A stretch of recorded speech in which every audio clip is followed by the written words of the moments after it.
الحمدللہ وکفا والصلاة والسلام علی من لا نبی بعد فاعوذ باللہ السمیع العلیم من الشیطان الرجیم بسم اللہ الرحمن الرحیم قال النبی صلی اللہ علیہ وسلم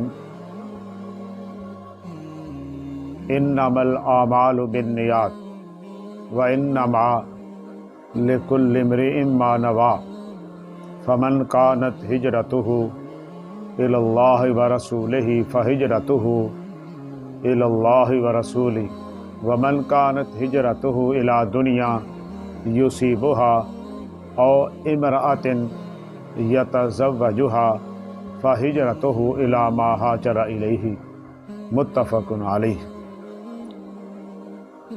میرے محترم بھائیو، میں نے جو حدیث پڑھی ہے اس میں جس چیز کا خاص طور پر ذکر ہے وہ ہے ایک مسلمان کا کسی کام کرتے ہوئے اس کی نیت اور ارادہ کیا ہے۔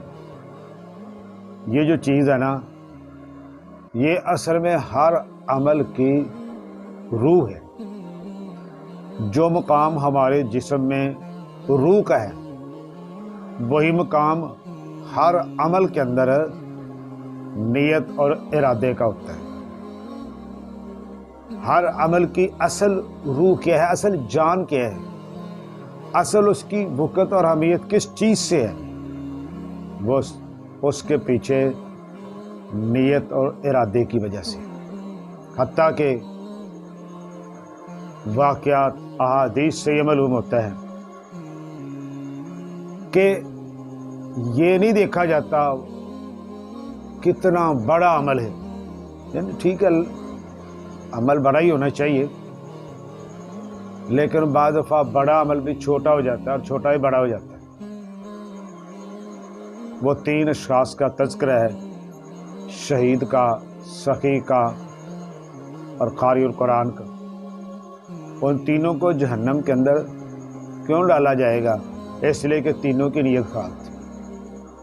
اور دوسری طرف ایک عورت خاتون، وہ ہے بھی عام سی خاتون ہے، اس کے بارے میں یہ بھی ہے کہ وہ ایسی ویسی تھی، اور اگر وہ کتے کی جان بچاتی ہے اللہ رب العالمین اس کو معاف کر دیتا ہے۔ اب دیکھ لیں کہ کہاں وہ عظیم عمل، سخی ہونا، شہید ہونا، قاری القرآن ہونا، وہ تینوں عمل بھی بہت بڑے ہیں، کرنے والے بھی بہت بڑے ہیں، لیکن یہاں عمل بھی عام ہے، کرنے والا بھی عام ہے۔ قبولیت کس کو ملی ہے؟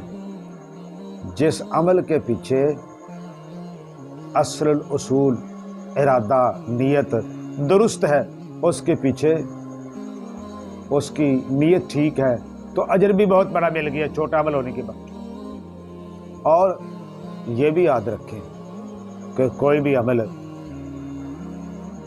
اس کی برکت جو ہے، اس کے ثمرات جو ہیں، برکت ثمرات کتنے زیادہ ہو سکتے ہیں، وہ نیت کے اوپر منحصر ہے۔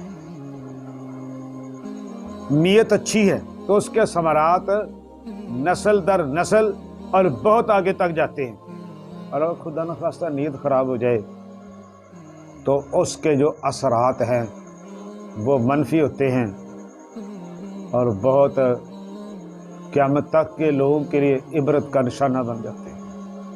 سورہ القلم کے اندر جو واقعہ بیان ہوئے، 29واں سپارہ سورہ القلم میں باغ والوں کا، اب غور کریں اس واقعہ کے اوپر کہ ابھی انہوں نے باغ کے بارے میں اپنے ارادے پر عمل نہیں کیا، لیکن چونکہ نیت خراب ہو گئی تھی، جب نیت خراب ہوگی تو اللہ تعالیٰ ان کے باغ کو تباہ کر دیا، برباد کر دیا۔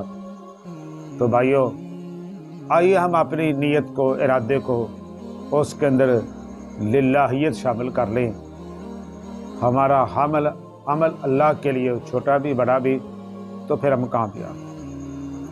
میں نے دیکھا بعض دفعہ بعض لوگ جماعتوں کے اندر کچھ کام کرتے ہیں،